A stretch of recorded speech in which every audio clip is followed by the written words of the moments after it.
12345678910 1234556 16 12345 12345 12345 12345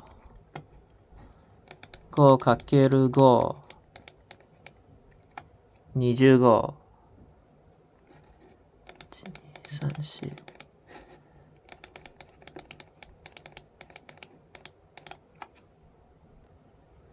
This video will be operating under the assumption that every single one of them would be yeeted away from Crunchy Depot.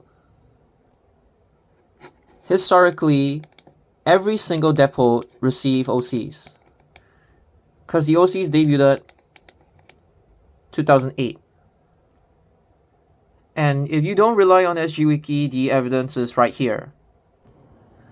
Then throughout the course of time, Woodlands got rid of its OCs and transferred them to, I think, either here or here. Whilst some of them got carried over, some of them eventually got transferred over to here as well. And then they were quote-unquote on loan for a period of time. Not really, but it's more of like the Crunchy Depot OCs were able to do Soonli bus services. And it's also because they used to park at Soonli as well, so it's convenient. And then there was no longer this arrangement. A lot of them got sent to Woodlands. So this is just simplifying history. And there has been talks, I'm just gonna say talks about the OCs getting transferred over to here. I mean, they could either transfer it to here or they could send the entire lot to Woodlands. I don't know which one will happen, but this video would operate under the assumption that every single one of those 45 units would be carried over to Kim Chuan. This video would also be touching on quote-unquote uncomfortable topics such as, you know, bus enthusiasts, depot staff, rigging cameos. Not really extensively, but just kind of scraping the surface of it. Because some depots actually operate under flexi deployment. And whilst there is nothing wrong with the entire concept of flexi deployment, it is often abused by bus enthusiasts, depot staff to rig out cameos, regardless of whether they are temporary staff or permanent staff. Like the moment depot transfers occur, you know it's just bound to happen. It also depends whether there would be the presence of said bus enthusiasts inside Kim Chuan Depot in the future. It would depend on how many there are, even though technically one person is enough to, at a high enough position, or who has the power, would technically be enough to rig these deployments out. So if this happens, don't be surprised to see the second round of cameo rigging. Like, it happened here. If they do get transferred and then there are bus enthusiasts working there, I can tell it's gonna happen again. And this is a little bit unrelated, but it also doesn't help that, like, some of these, like, either permanent or temporary staff, they go into the depot and then they press the ETS and then they censor their regals.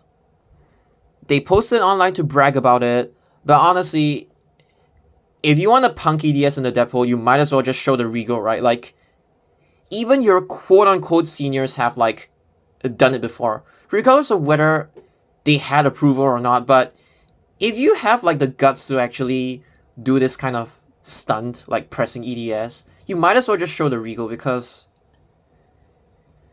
the way I see it is, like, it's not really a big deal. But it only becomes a big deal if these cameo influencers they are the ones that are in charge of the rigging. And when the actual cameos get rigged out, they start behaving like animals in real life. Nobody calls out their behavior, but when other bus enthusiasts that aren't part of their clique behaves like animals as well, the cameo influencers whom are behaving like animals would then start trending the other animals that are not part of their clique of animals on social media. And most of the time, the attention would then go over to the group of animals that are being targeted, and not the group of animals that started targeting them, if you get what I mean.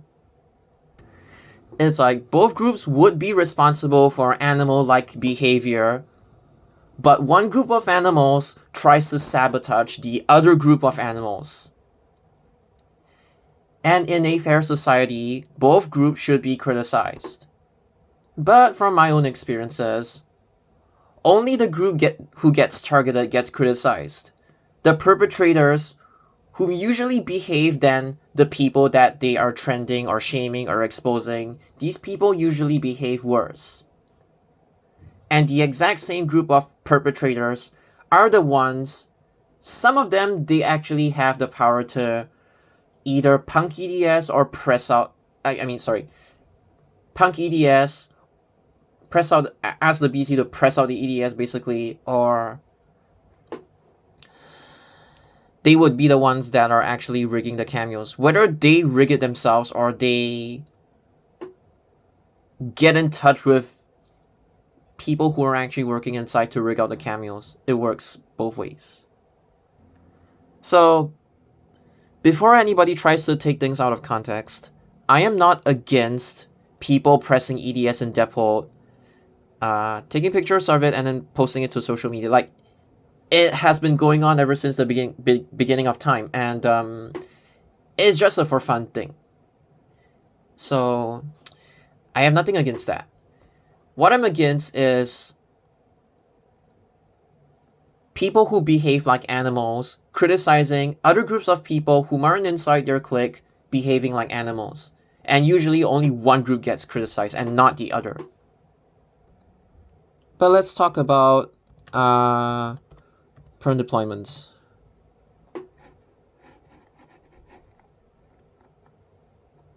Okay, this one.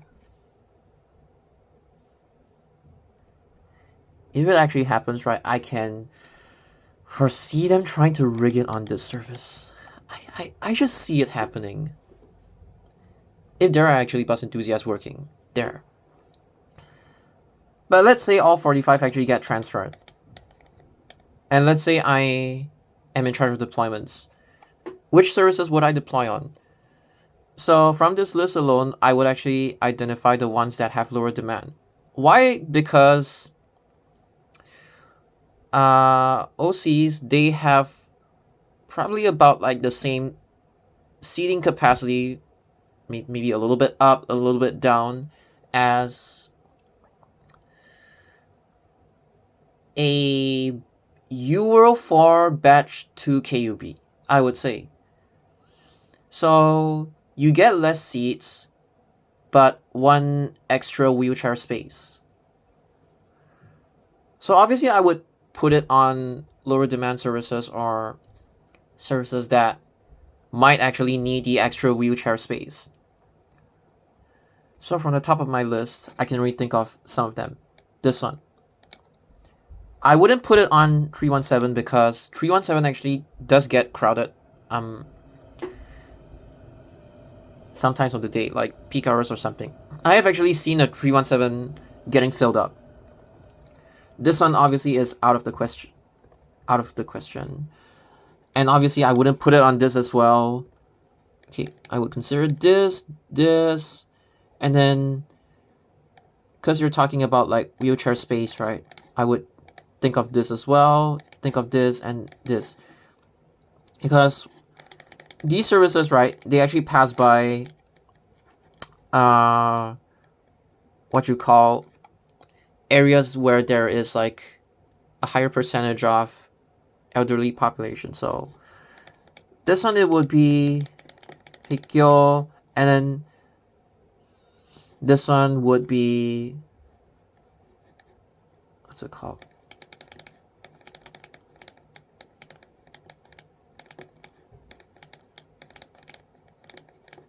Yeah, these areas.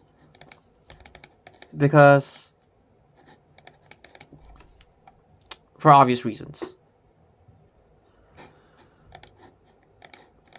I wouldn't put it on 94 because 94 actually does get filled up during peak hours. And not just that, 94 doesn't operate during Sundays and public holidays, if I'm not mistaken. So it would be kind of a waste. And I know that the OCs only have like 2 years left or slightly more than that, but this is assuming that the OCs don't deregister. Like, how would I actually make meaningful deployments out of it? And I wouldn't put it on this as well. I wouldn't put it on this because their demand is like way too high. Obviously not this as well. Not this on high demand. Not this. Neither of these. Oh god. Besides 154, I think they're gonna rig it out on this one. I wouldn't put, okay. 53M maybe, because 53M is a short distance service and not many people sit down anyway, so I might think of this. I wouldn't put it on like the actual 53 though. 22 you could consider, but I wouldn't put majority of the fleet on 22. 109, no. No. Yes, I would put it on this one. This one you could consider. So yeah, that's pretty much it.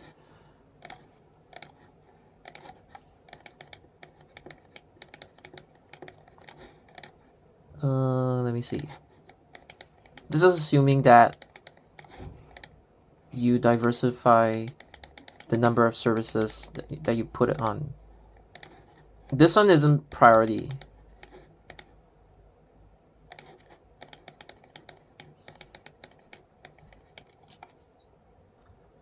Now, for shorter distance services, you could technically afford to replace the entire fleet with OCs. Like this,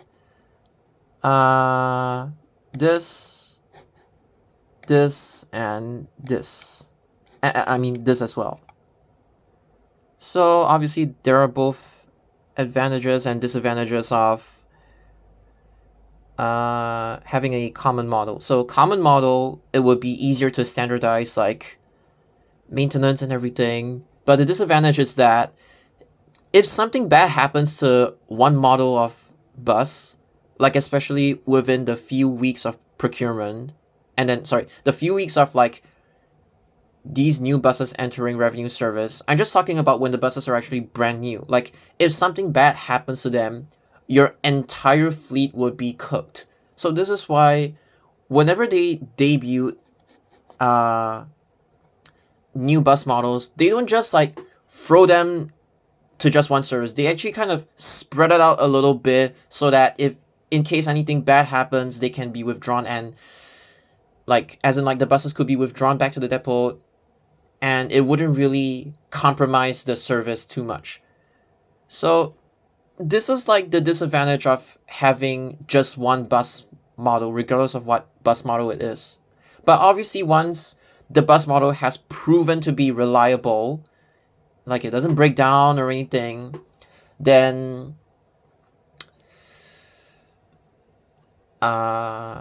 you could replace the entire fleet if you want, because we have 45 buses to work with. So 45 subtract 9, subtract 13, subtract 16, subtract 21.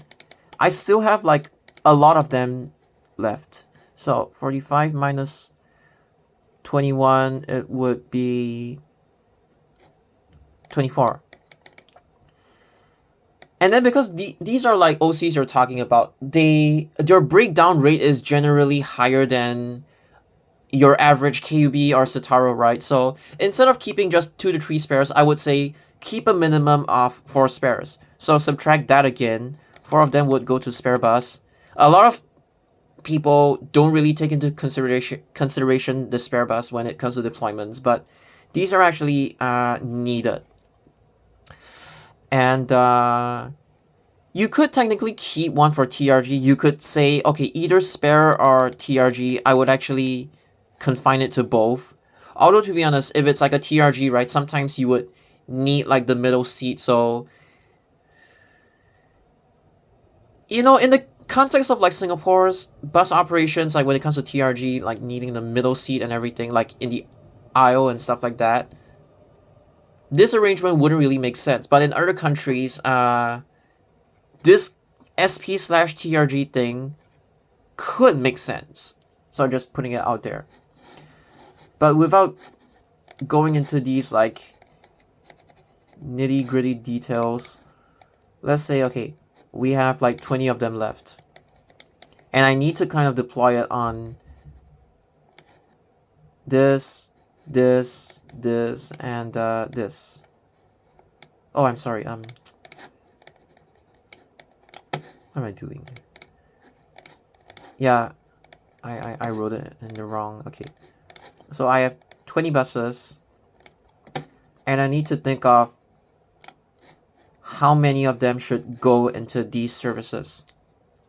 And honestly, right, at this point it's quite easy. 20 divided by 5, so each one of them would get 4 buses. And you're free to play around with like which service needs more of them, which service needs like less of them. That's totally fine. Like let's say you want to decrease the number of it on 22 and decrease the number of it on 146, and you want to put a little more on 137 or put a little more on 158. This is generally how you would go about doing it. So I'm not offering anything concrete. I'm just like making assumptions that, okay, all 45 get transferred and some more other assumptions. And then I keep a number of spare buses or maybe training buses.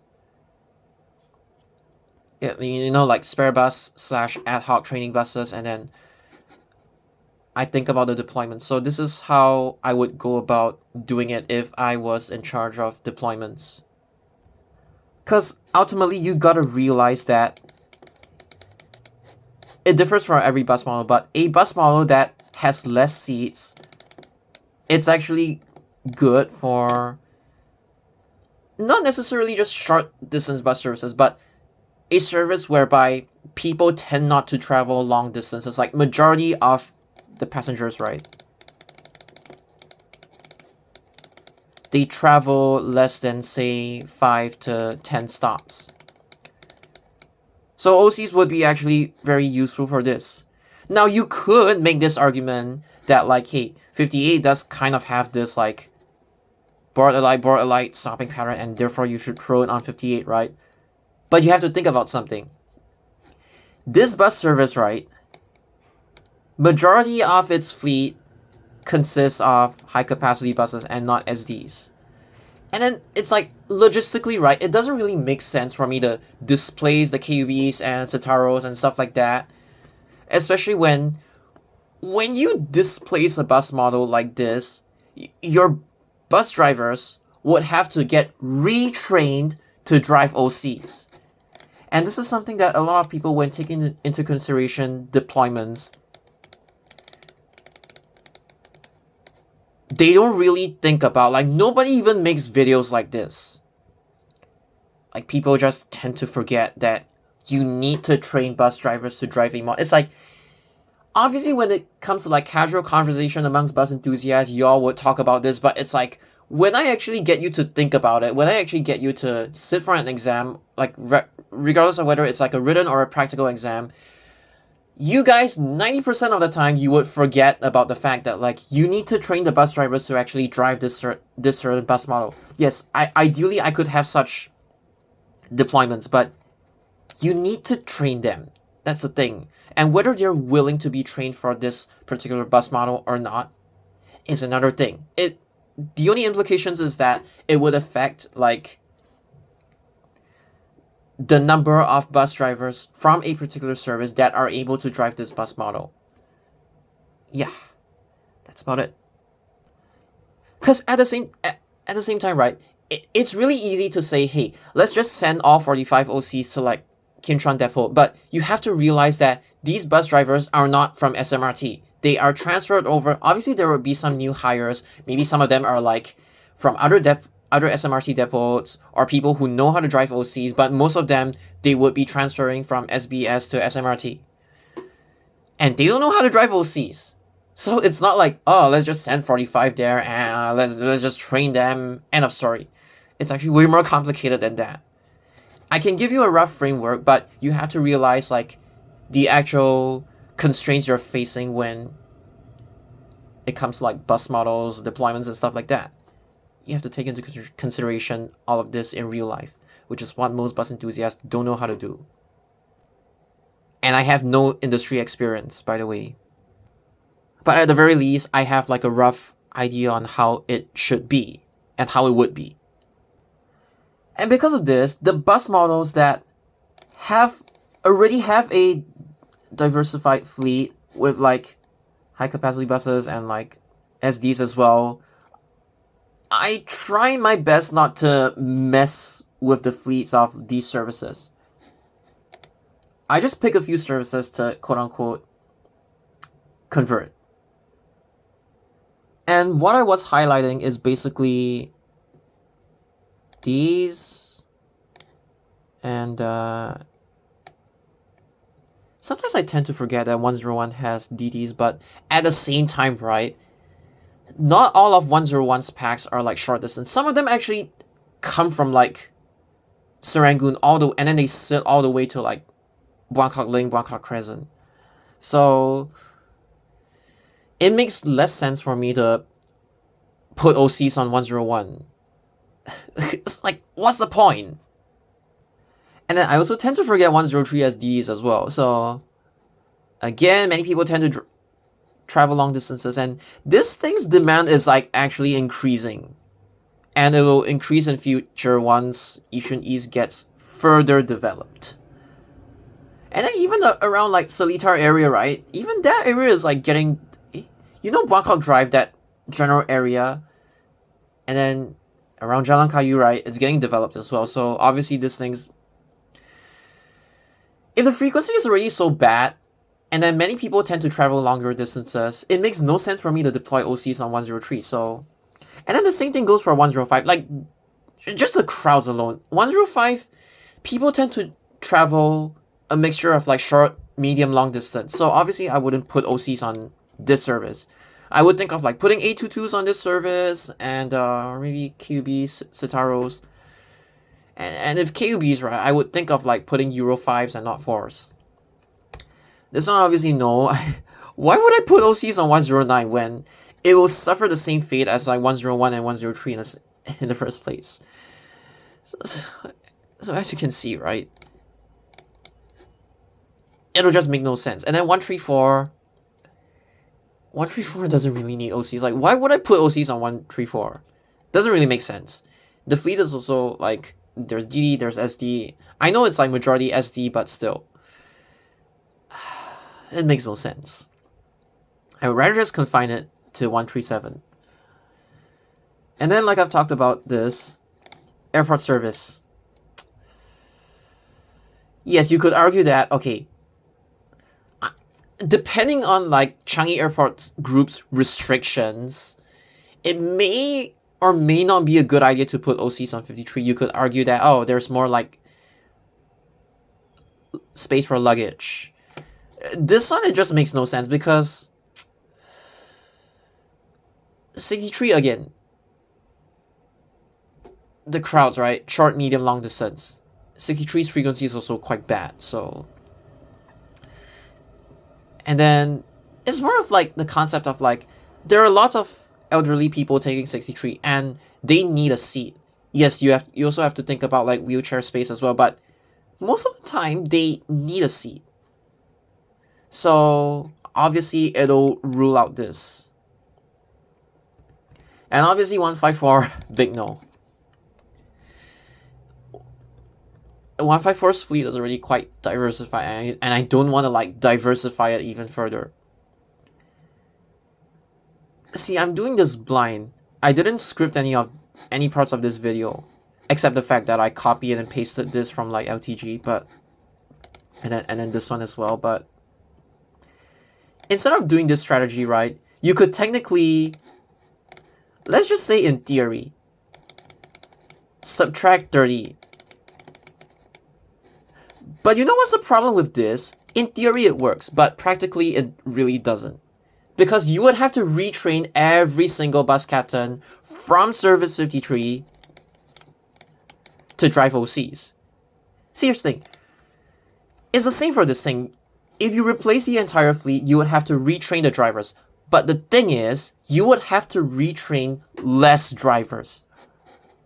In the case of this, you would have to retrain a lot more drivers. So, wouldn't really recommend this. And not just that. There is a difference between, and most people don't think about this, but there is a difference between 36 and 53. Like, this one is coming from the city, and these are all like, you know, residential services. So this one is the one that actually needs luggage space. If anything, I would say that if, let's say, you don't invest in like the luggage racks and everything, you know, are we even able to carve out space to put luggage racks on OCs anyway? But in theory, the bus service that actually needs the OCs more would be 36 and not 53. So even though I'm thinking, even though like the operator that's operating 36, obviously they don't have access to the OCs, right? But if we actually extended this discussion and actually get people to critically think, this would be one way that, something along the lines of like how you would critically think. So yeah. Because in case you guys have forgotten what the main point is, the main point about using OCs is precisely to do this. Now, when the OCs, they arrived in Singapore for the very first time, they were marketed as like Southeast Asia's first Euro 5 bus, if I'm not mistaken. Is it? Okay, 136C was the first fully low floor. I think OCs were just wheelchair accessible plus the Euro 5 thingy, but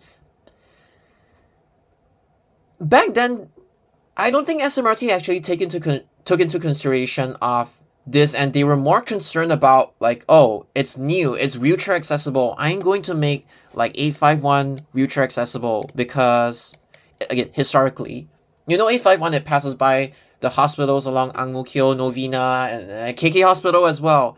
And because of that, this service was one of the first few services that were chosen by SMRT to get upgraded to become a wheelchair accessible bus service.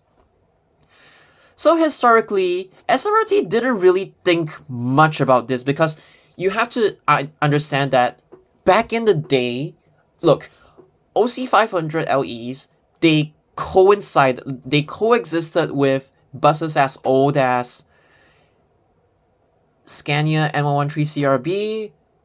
I think the Volvo Mark IIs might have retired by the time the OCs came in, as in Volvo B10 and Mark II, right? But then SBS 0405s as well. So my main point is that, you know, SBS 0405s, they deregistered fully in 2010, 2011. At 2011, they got wiped out.